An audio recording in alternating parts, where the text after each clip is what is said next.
This has been curated by The Black Collector.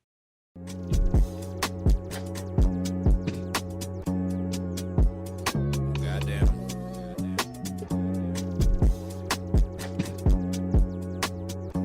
Shit, I don't know how I'm gonna get by. Just know that I'm gonna get high. And when I pass, just know I rep my city till I did die. Gave my best, I did try. Thought about you, did cry. From morning to that midnight, I'm gonna be here till I get right. I don't know how I'm gonna get by. Just know that I'm gonna get high. And when I pass, just know I rep my city till I did die. Gave my best, I did try. Thought about you, did cry. From morning to that midnight, I'm gonna be here till I get right. Get right. Shoot me down. I know I'm an easy target. Throw me round. Finish out the way you started. Hit me now. Loud and clear, let's make a bargain. Remove the shields. I don't like the way you guard it. You playing games. I kept it blunt so we could spark it. Conversations. Standing in a room of darkness. Remaining still. The moon is round and at its largest. On this road, I think I done came the farthest. Still I need a GPS to navigate the system. Cooking with my pops, I'm trying to have a taste of wisdom. Barely breathing on this little land, I'm looking for religion. How you searching for the cure when you ain't...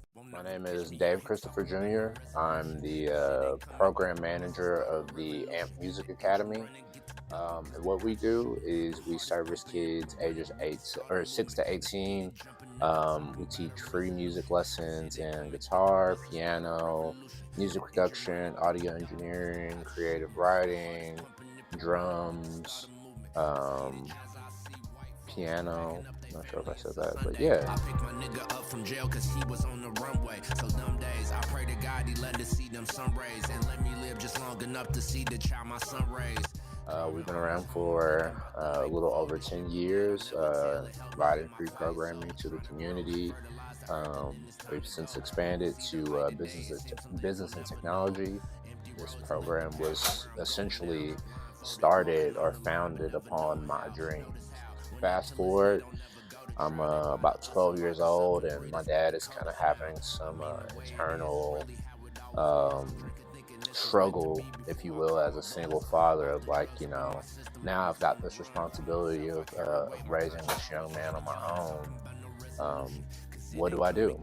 So one day we're sitting, we're watching a movie. Hey. Don't ever let somebody tell you you can't do something. Not even me. All right? All right. You got a dream, you got to protect it. People can't do something themselves. They want to tell you you can't do it.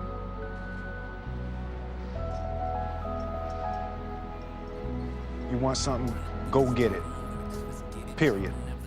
And he pauses the movie and he goes, what do you want to do for the rest of your life? And at the time I was just like, man, that's I don't know, it was kind of a crazy question for me at the time as a 12-year-old trying to figure out like what to do. I knew that I had a really deep love for hip hop, deep love for music, and at the time the Neptunes, the production group, Pharrell Williams and Chad Hugo was like super popular at the time. And I just loved their sound and what they did, and I loved music. Like everybody loves music, but I'm realizing I had a different kind of relationship with it. Like it was literally was mesmerizing to me. There was a magazine, The Source, that had just released an issue of that month's issue had Pharrell on the cover, and one of the big things in that issue was the 99 jobs that you can do in hip hop that's not rapping. And I remember production, being a producer, was on that list, and I kind of understood the concept that Pharrell and Chad were producers who made the music that I loved. And so when my dad paused the movie and asked me what I wanted to do, I just said, I think I want to be a music producer, maybe on my own record label. And at the time, I think I just said it because it was kind of like something that was familiar to me, not really having ever tried to make music out of like maybe writing like raps and stuff like that. Anyway, so I said that. We continued to watch the movie. He didn't say anything about it the rest of the day. Like the next day, or maybe 2 days later, no, it was actually the very next day. When I got home from school, my dad had bought me 2 books that absolutely like changed my life. Even though to be transparent, I did not read them all the way. It changed my life, but it changed my life because it sparked my my train of thought to where I am now. So. Oh yes, indeed, I like to read, cause reading's fun. Not only me, I'm DMC, but also run from the front to the back as pages turn. Reading is a very fresh way to learn. And if you look into a book, you might just say, I had fun, just like run. DMC and J. Message! The 2 books he bought me were The Music Business, and it had a specific title. Now it's blank, but it was kind of it's a music business book that that has changed throughout the years, and so like even the model I have is kind of outdated. The version I have is outdated because now, of course, there's digital streaming and all that. Anyway, but the other book was How to Start a Record Label, and so having those 2 books in my hand really allowed me to see that, like, oh, my dad really is invested in me and what I want to do. And so I dug into those books as much as I could to learn whatever I could, or whatever I felt was of interest at the time. And then as I continued throughout that year and throughout the years for my birthday, my dad would get me like little pieces of equipment here and there. So like my birthday that year, I got a Yamaha synthesizer SO3 to make beats, and a Tascam 4-track recorder to record the beats on. And so I would go like track by track and add like drums or piano or whatever it might be. And so that really like changed a lot for me. And then like every birthday or Christmas, I would get a new piece of equipment.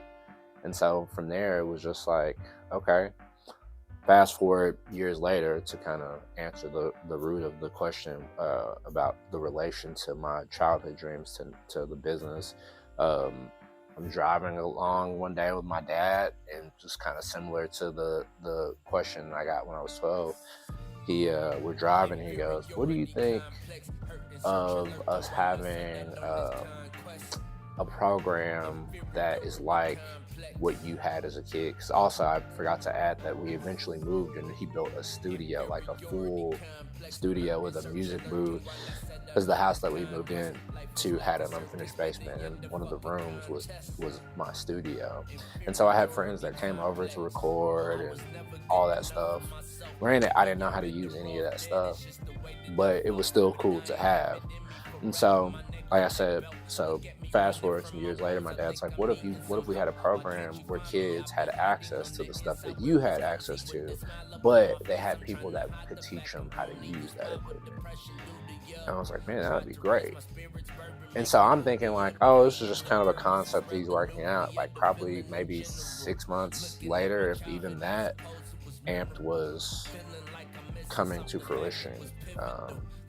And we've been around, and that was 2014, it's 2025 now, and we're still here and still providing free programming based off of just my dream as a kid. Only thing that matters is my family. I'm learning that the only thing that matters is my lady. Ain't no turning back. Swear to God, sometimes I wonder if I'm still alive. This business and my hobby, both of them, empower me to guide young people in a way that I would have liked to have been guided when I was their age. And that's not to say that I didn't have the support. I didn't maybe have the knowledge to know that I could even go to people to ask the questions that I needed to ask. And in some ways, I didn't know what questions to ask, where to find that guidance.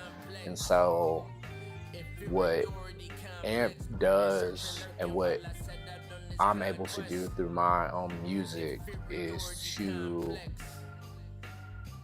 give them kind of a map, if you will, and it's up to them if they decide to follow that precisely or take parts of that route or whatever it is, but it allows me to give them the resources that they need to be the best version of themselves as musicians, as humans, as humans first, really, because I always tell them it starts there with that respect for yourself.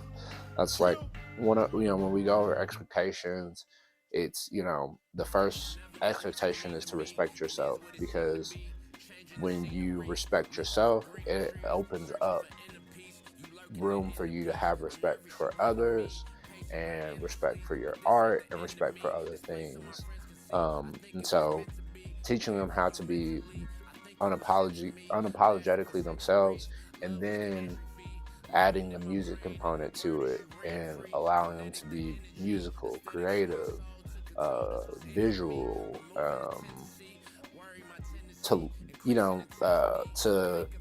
expand academically. It affords me the opportunity to really give back.